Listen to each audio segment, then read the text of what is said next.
Anyway channel. இன்னைக்கு நம்ம வீடியோல பார்க்கக்கூடிய கான்செப்ட் எதை பத்தினா, அண்ணா யூனிவர்சிட்டி MBAல 3rd semester and then final sem. So இதில் ப்ராஜெக்டை வந்து சூஸ் பண்ணுறாங்க இல்லையா? இந்த ப்ராஜெக்ட் வந்து பார்த்திங்கன்னா மினி ப்ராஜெக்ட்கான டைட்டில் எப்படி சூஸ் பண்ணுறது, அண்ட் தென் மெயின் ப்ராஜெக்ட்கான டைட்டில் வந்து எப்படி சூஸ் பண்ணுறது. ஸோ ஃபர்ஸ்ட் ஆஃப் ஆல் நம்ம ப்ராஜெக்ட்டில் என்ன மாதிரியான ஸ்டெப்ஸை ஃபாலோ பண்ணணும், ஸோ எப்படி நம்ம ரிப்போர்ட் ரெடி பண்ணணும், அண்ட் தென் வந்து பார்த்திங்கன்னா நம்ம சூஸ் பண்ணக்கூடிய அந்த டாபிக் வந்து எதை சார்ந்து இருக்கணும். ஸோ இது எல்லாத்தையும் பற்றி தான் நம்ம இந்த வீடியோவில் பார்க்க போகிறோம். ஸோ நம்ம இந்த வீடியோக்குள்ளே போகிறதுக்கு முன்னாடி கமெண்ட் ஸ்டூடெண்ட்ஸ் நம்ம சேனலை சப்ஸ்கிரைப் பண்ணிவிடுங்க. வாங்க இப்போ நம்ம வீடியோக்குள்ளே போகலாம். ஸோ இதில் ஃபர்ஸ்ட் வந்து பார்த்தீங்கன்னா இந்த 3rd செம்மில் நீங்கள் வந்து இந்த மினி ப்ராஜெக்ட்டை பண்ணுவீங்க. ஸோ உங்களுக்கு 3rd செம்மில் ஒரு சப்ஜெக்டே வந்து பார்த்தீங்கன்னா மினி ப்ராஜெக்ட் கொடுத்துருப்பாங்க. ஸோ அந்த மினி ப்ராஜெக்டோடைய டைட்டில் நீங்கள் எப்படி சூஸ் பண்ணலாம் அப்படின்னு நம்ம பார்த்தோன்னா, ஒரு ப்ராஜெக்ட் அப்படின்றதே நீங்கள் உங்களோட ஸ்பெஷலைசேஷன் சார்ந்து தான் எடுப்பீங்க. இப்போ நீங்கள் ஒரு காலேஜில் 2 ஸ்பெஷலைசேஷன் எடுத்திருக்கீங்க. இப்போ வந்து உங்களுக்கு for example HR and finance எடுத்திருக்கீங்கன்னு வச்சுப்போம். இந்த MBA முடிச்சதுக்கப்புறம் உங்களுக்கு வந்து பார்த்தீங்கன்னா ஃபினான்ஸ் செக்டரில் வந்து நீங்கள் ஜாப் போகலாம் அப்படின்னு சொல்லி விரும்புகிறீங்க, இல்லை நீங்கள் HR செக்டரில் போகலாம் அப்படின்னு நீங்கள் நினைக்கிறீங்க.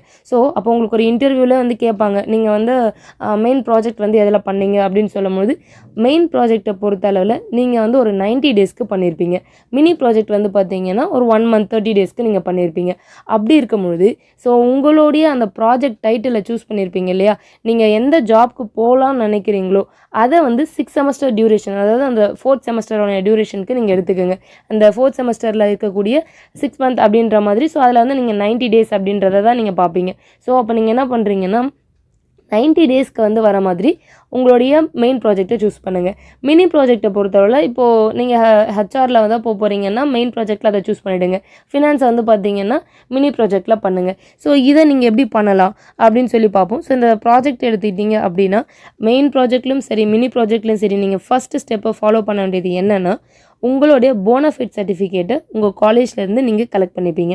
ஸோ இந்த ஸ்டூடெண்ட் இந்த காலேஜில் இருந்து கம்பெனிக்காக இந்த கம்பெனியில் ஒரு 1 மந்த் டியூரேஷனாக, அதாவது மினி ப்ராஜெக்ட்னா 1 மந்த் டியூரேஷன், இல்லை வந்து பார்த்தீங்கன்னா மெயின் ப்ராஜெக்ட் அப்படின்னா 90 டேஸ் டியூரேஷன். ஸோ இந்த டியூரேஷனுக்குள்ளே இந்த ப்ராஜெக்டை இந்த டைட்டிலில் உங்கள் கம்பெனியில் ப்ராஜெக்ட் பண்ணுறதுக்காக நீங்கள் பெர்மிஷன் கொடுங்க அப்படின்னு சொல்லி ஒரு ரெக்வஸ்டிங் லெட்டர் மாதிரி தான் அந்த போனஃபைட். ஸோ அந்த போனஃபைடை உங்களோட ரோல் நம்பர் அண்ட் தென் உங்களுடைய நேம், ஸோ உங்களோட காலேஜ், இது வந்து உங்கள் HOD அண்ட் தென் உங்கள் காலேஜ் சீல், இது எல்லாமே இது பண்ணிவிட்டு உங்களுக்கு வந்து அந்த கொடுத்துருப்பாங்க. ஸோ இதை தான் வந்து ஃபஸ்ட் போனஃபைடை நீங்கள் கலெக்ட் பண்ண போகிறீங்க உங்கள் காலேஜ்லேருந்து. அண்ட் தென் என்ன பண்ண போகிறீங்கன்னா, சில கம்பெனிஸை நீங்கள் அப்ரோச் பண்ணுவீங்க. எதனா இந்த போனஃபைட் நீங்கள் கலெக்ட் பண்ணியிருப்பீங்க இல்லையா? ஸோ அந்த போனஃபைடை வச்சுக்கிட்டு, நான் வந்து இந்த காலேஜ்லேருந்து ஒரு student, so MBA final year படிக்கிறீங்கன்னா ஃபைனல் இயர், அண்ட் தென் அதில் மினி ப்ராஜெக்ட் உங்களுக்கு 1 மந்த் டியூரேஷனுக்கு வேணுமா, அல்லது வந்து பார்த்தீங்கன்னா மெயின் ப்ராஜெக்ட்கான ஒரு 90 டேஸ்க்கு தேவையா?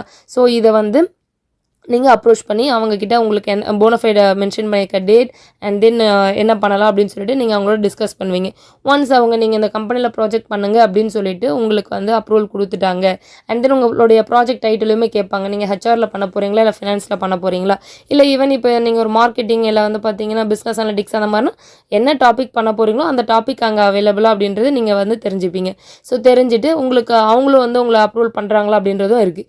ஸோ ஒன்ஸ் உங்களை வந்து அப்ரூவல் பண்ணிட்டாங்க அப்படின்னா they will give you the approval letter.